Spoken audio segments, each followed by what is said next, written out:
วินเด้อจักแพงหน่อยกะแพงบ่น้องน่ะแพงบ่น้องวินเดี๋ยวไปน้ำไผ่ขั้นบนเนี่ยบ่วินสิอยู่น้ำจุกหรือจุกสิอยู่น้ำวินบัดลำหน้านี่เฮ้อบ่ต้องเสียสละคนใดคนหนึ่งนะเมื่อยก็เมื่อยกันคูณสองด้วยนะนั่นใดก็เอาเดี๋ยวดิมันเสียสละเลยเดี๋ยวได้โตแล้วสิมีไผเนาะวินให้เราเสียสละให้แล้วเรากินข้าวได้เราสิตัวชิมาอยู่ลำจุกเด้อโอเคบ่แม่ลูกไปดำหน้าไทยนะเพิ่นก็คือหัวแล้วนี่พวกนี้ลูกไปไทยหน้าแพงน้องแพงน้องบ่ลูกเสียวน้องก่อนแต่คนเอาน้องให้เลยเอาแล้วพอดีแล้วเพื่อใหญ่เลยไอ้วินกับทอดโชว์ปีปลายเลยเป็นผู้ชายก็ตายไม่ได้บีบน้องนะอันนั้นผู้ชายก็ตายแล้วกูร้อง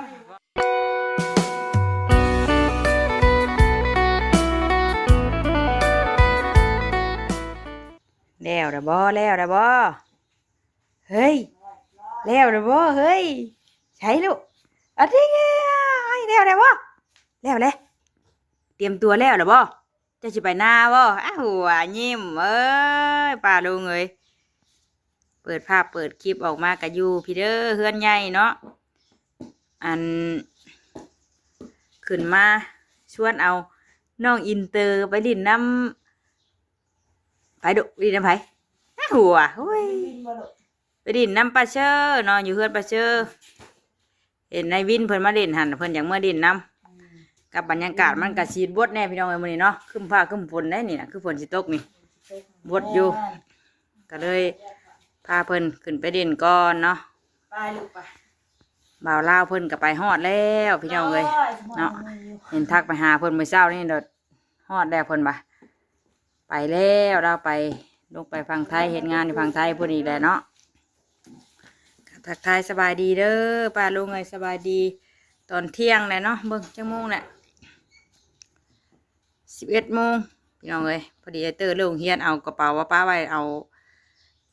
ลงไปเอาติ๊บเข่าลงไปกินข้าวอยู่เฮือนลุ่มพูปิดเด้อประตูประต่างไปเด้อไปดิน้องไอวินนะไหนวะหัวปั๊มกระเป๋าไอตาไอเตอร์อยู่หันแล้วจังหน่อยไปรับอ้ายได้นี่นะมืดฝนมาได้ยันฝนตกเนาะบ่ได้เตรียมไว้เพื่อไปพุ่นแล้วก็ไปรับอ้ายเลยได้ป่ะโยบ่ได้มาอีกแล้วเนาะไปเฮือนแม่เชื่อพากันขึ้นไปเด่นที่พุ่นก่อนพี่น้องเลยเนาะกับได้ติ๊บเข่ากับหมักม่วงเอาไปสู้เพิ่นมาพี่ลูกมาพี่ไว้เบิ่งยุ่งเด้อม่วงชุกไปยัดโบกเข่าเนาะนี่ไอเตอร์มาแต่เฮือนยาเพิ่นเมื่อวานนี่ม่วงชุกม่วงไข่ม่วงสอแน่ม่วงไข่แน่เนาะบรรยากาศอยู่ทางบ้านทางเฮือนพี่กะเงียบพี่น้องเอ้ยสมอยสมีอยู่ฝนก็สิตกบาดนี่กึ่มมาอยู่ใกล้แล้วล่ะใกล้สิได้ลงไห้ลงหน้าฝนตกก็สมอยแล้วไปเฮ็ดเวียกเฮ็ดงานวานข้าววานก้าบ่ได้เนาะตอนนี้ก็ได้ยินแต่เสียงนกห้องจิ๊กจักดูคืนนี้ก็ขึ้นมานอนน้ำลานพี่น้องเอ้ยเพราะว่าแต่ข้าวบ่าวลาวเพิ่นมานี่แม่น้องเตอร์กะบ่ได้ขึ้นมานอนน้ำเพิ่นเนาะเพราะว่าเพิ่นมีหมู่เด้เวลาพ่อเพิ่นไปเหนือไปเวียกอะมีบ่าวลาวเพิ่นมานอนนำก็เลยบ่ได้มานอนเป็นหมู่เพิ่นเนาะหลังจากมื้อวานนี่บ่าวลาวเพิ่นลงไปไทยแล้วแม่เตอขึ้นมานอนน้ำลานน้อยกี่ให้หมู่ดิกไล่เฮ้ยคนกี่ให้อาหาร ไอ้ตาก็ให้เมื่อคืนนี่กะ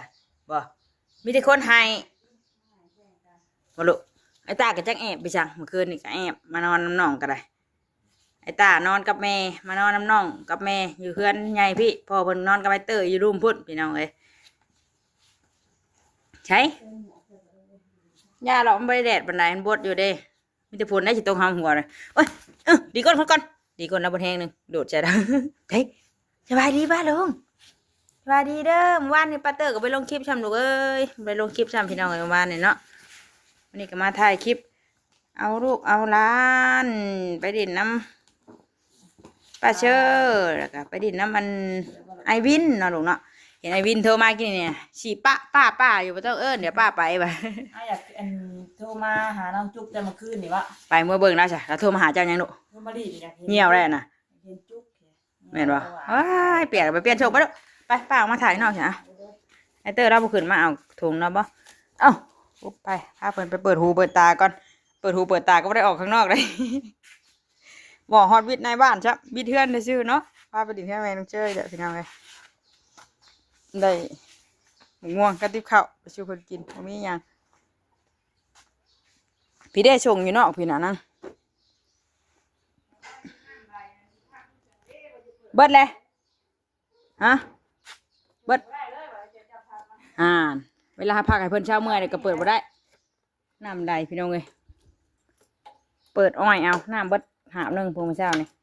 บัดปิดไว้ให้เพิ่นเพราะย่าว่าเพิ่นฮ้อนน่ะผัดว่าปิดไว้ผัดว่าหมดเลยเนาะโอ้ยหม่อยเลยไปเลยเจ้าขี่รถถีบไปบ่คอยเด้อยันรถเด้อชิมบ่ได้ไปบ่ สบายดี ห่อนช่ำบดอยู่แต่เอ้าเนาะมันเอ้าฝนสิตกไอ้นี่ยันบ่บิดอยู่มื้อนี้มื้อเช้านี่ตื่นขึ้นมาโดดพาลังหึ่งอยู่ปัดว่าแจ้งมาปัดว่าหม้อยไปเลยเขาจีนได้แม่แวะซื้อมาให้น่ะกินอยู่มีข้าวมีกับข้าวมีได้กินยันโบกม่วงเลยเนี่ยเจ้าจะเอาว่าถุงเจ้าน่ะ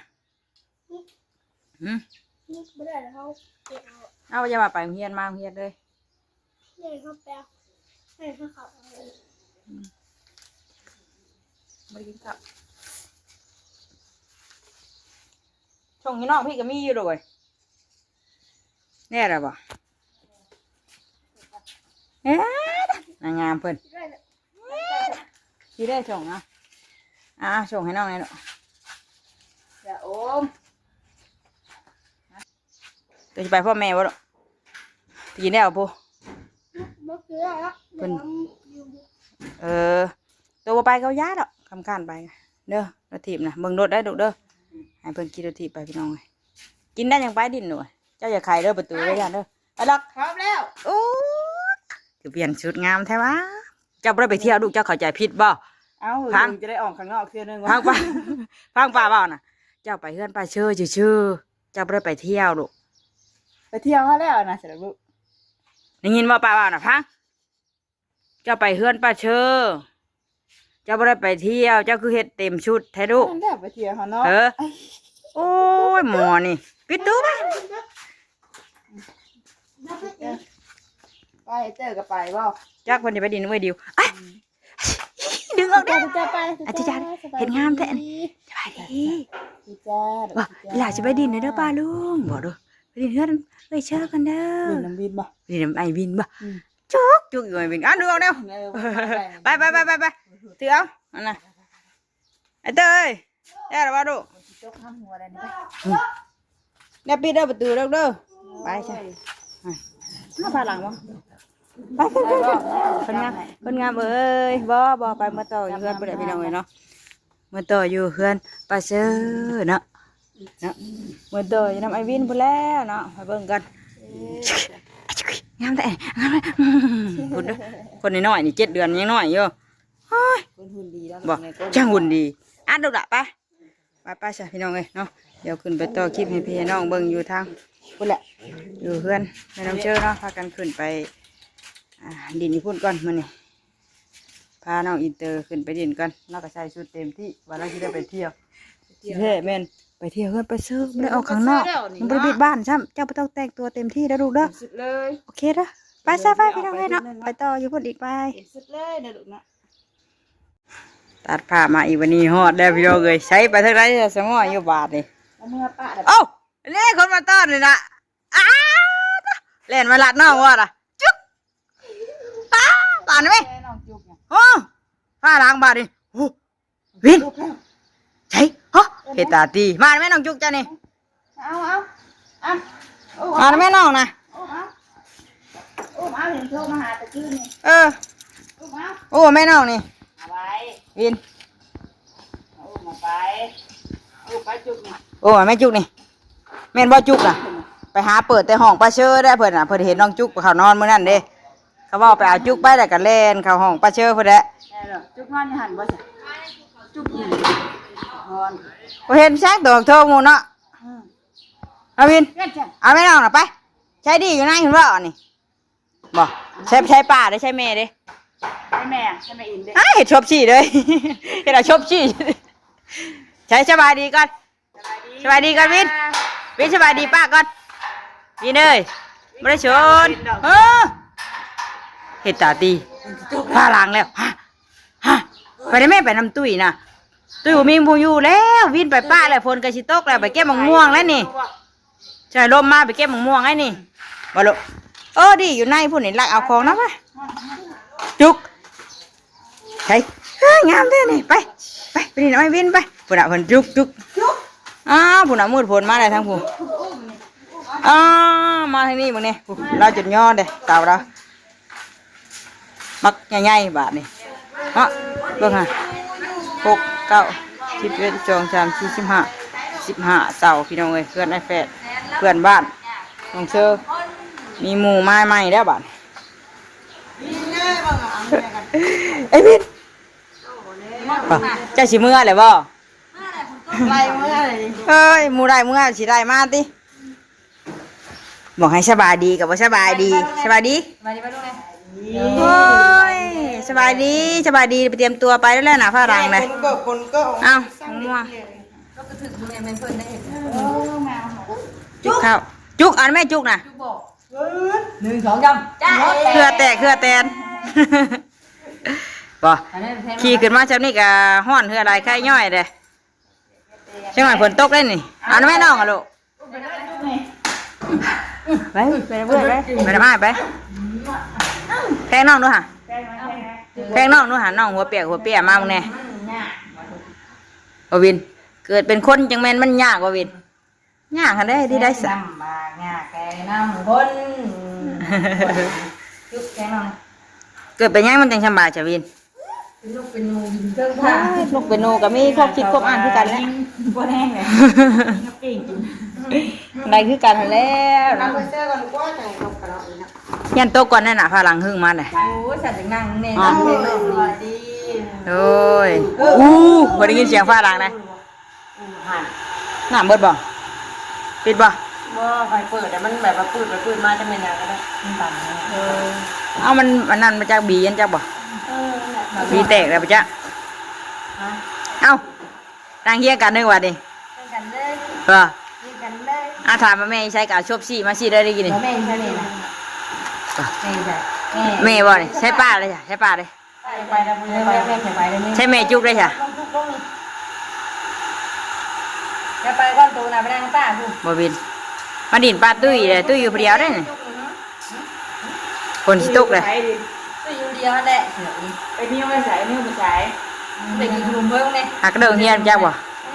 ไอ้เติกหากระเดิงเฮียนเมื่อกี้นี่ น้องนั่นนี่นะน้องไอ้บิน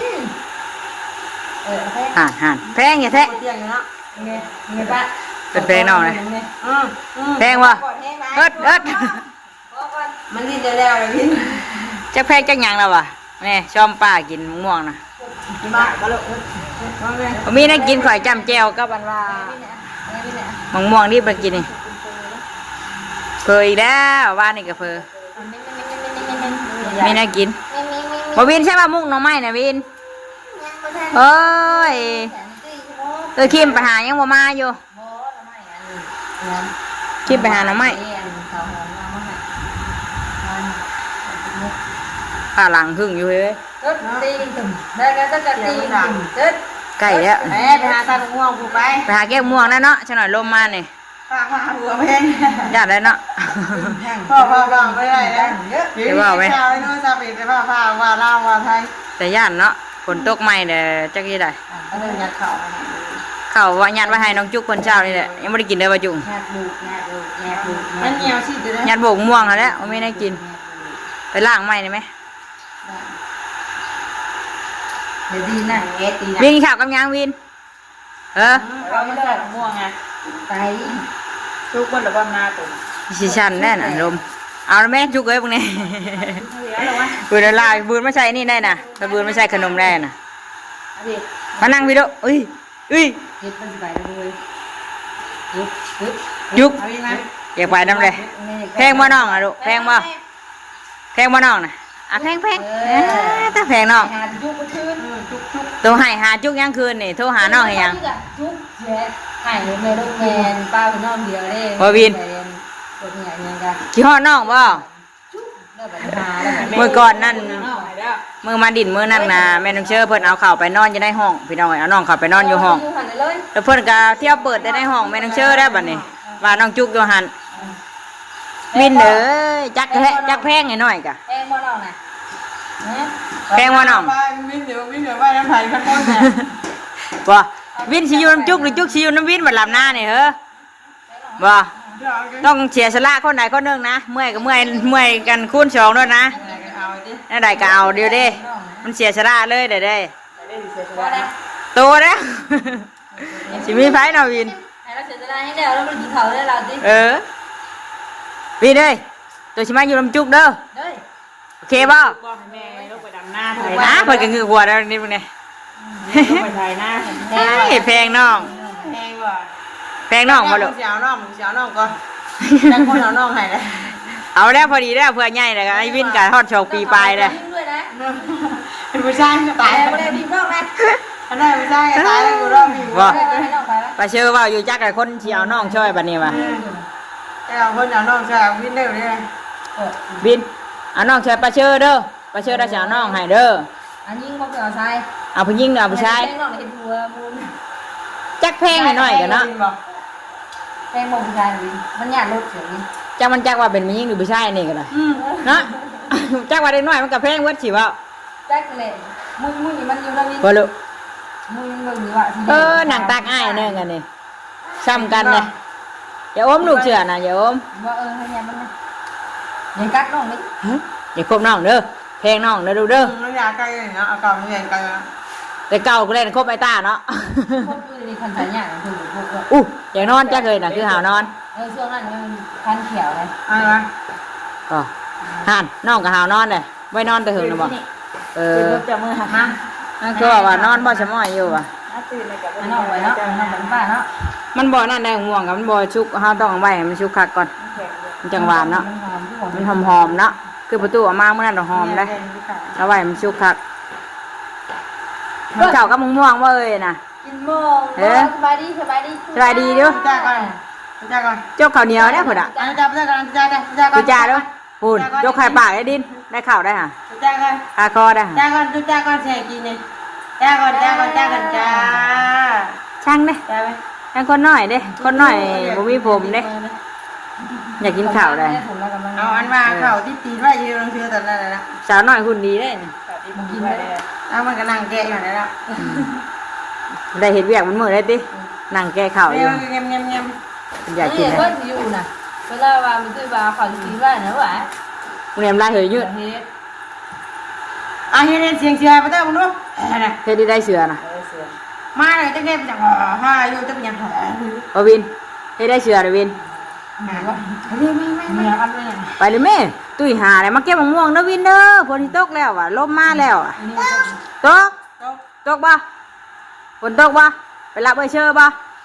รับเชิญมา ไปรับไอ้เชอไอ้ต้าบ่เฮ้ไปบ่ลูกไปรับอ้ายปะไปรับไอ้เชอไอ้ต้าปะฝนสิตกแล้วปะตกเนาะย่านเนาะย่านบ่ระวังลมเด้อบ่ย่านระวังลมได้ เขาเอ้ยเลย ขาคอได้ เพื่อนก็แซ่บพอมัน ด้วยอยู่แล้วเลย แพงวะแพงวะน้องจุก เอา น่ะ เหี้ยแล้วจุกเลย ฮะไปกินข้าวเท่าเนี้ยว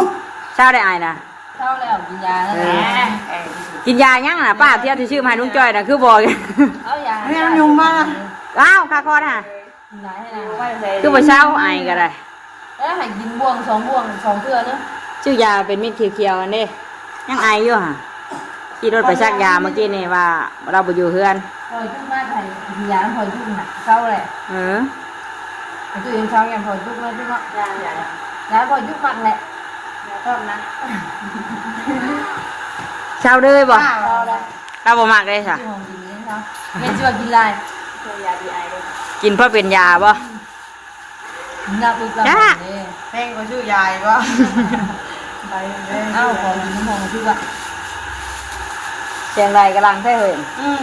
ดีมันเตะจ้ะเนาะ เตะมันถูก มันยังอันอยู่เนาะยังใหม่เนาะของป้าก็ ใช่ตัวมาเช้านี้ได้ชาบีหนุ่มม่วงนะ เนี่ยเอ้ยง่วงกินเบิดเลย ใช่ไปหาเก็บอีกเด้อไปหาเก็บอีกเด้อจังหน่อยเด้อ ง่วงเสีย ม่วงกำลังหลายได้อเนาะม่วงชุกเนาะ เห็นไอ้มอนน่ะเห็นว่าจะลงดอก เมื่อกี้นี่ก็เห็นแล้วหามเมื่อนั้นบักหลายหนึ่งผ่านมากินไปตู้เนาะเราไปต่อยเนาะเอาประกาศมากินได้เห็นเราเบรกใส่กระสอบเมื่อ โอ้หัวโดนหัว ไปใช้ไปต่อยม่วงบ่ แบบนั้น ไปสันจากโมงแล้ว ค่ะเวลาลูกเพื่อลูกรับลูก หักกะ11:30พอดีแล้ว มาเลยจังหน่อยกะ รับลูกนี่เอาใหม่มาด้วย วินวินเอ้ยฮะ ใช่พ่อวุนเด้พ่อวุนมาได้หรอผู้ชี้ไปเลย โอ้ยงั้นนี่เราเดือดมากเลย อ๋อ พี่ เพิ่นน้องกับเนี่ย มันบืนแล้ว ลูกบ่ได้เลยแม่ก็คือไป อยู่เพื่อนผู้เดียวคือบ่กินบ่ กินเลยเด้กินจนเมื่อย